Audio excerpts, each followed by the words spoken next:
রহমতের নবীজি খেজুরের বাগানের পাশ দিয়ে নবীজি হেঁটে যাচ্ছেন মদিনায়। একটা উট দৌড়ায় আসছে। উট এসে আল্লাহর হাবিবের কদম মোবারকের সামনে পড়ে মাথা নিচু করে নবীজির কদমের মধ্যে মুখ লাগায় কাঁদতেছে। উটের জবান খুলে গেল। উট কাঁদে আর বলে, ইয়া রাসূলুল্লাহ, ইয়া হাবিবাল্লাহ, নবী গো, আপনার কদমে আমার আরজি। উট কি জন্য তুমি কাঁদো?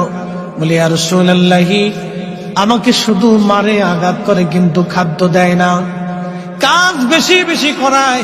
এমন সময় পিছে পিছে ওই মদিনার সেই উটের মালিক দৌড়ায় আসছে। আল্লাহর নবী বললেন, ও উটের মালিক, তুমি কি উটের মালিক? বলে, হ্যাঁ ইয়া রাসূলুল্লাহ।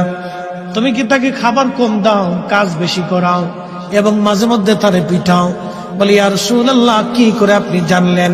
বলে, উট এসে তোমার বিরুদ্ধে আমার কাছে অভিযোগ পেশ করেছে। একবার জোরে বলা যাবে কি আল্লাহু আকবার? বিশ্ববিখ্যাত আল্লাহর একজন ওলি ছিলেন, তার নাম হযরত মালিক ইবনে দিনার আল ইরাকি আল বসরি রাহমাতুল্লাহ আলাইহি।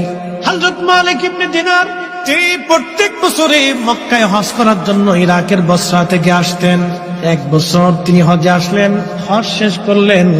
হজ শেষ করার পরে আল্লাহর দরবারে দোয়া করলেন, আল্লাহ, আপনি দয়া করে আমাকে জানান কার হজ হলো, কার হজ হলো না। আপনি দয়া করে আমাকে একটু জানান আল্লাহ। উনি দোয়া করলেন, কান্নাকাটি করলেন।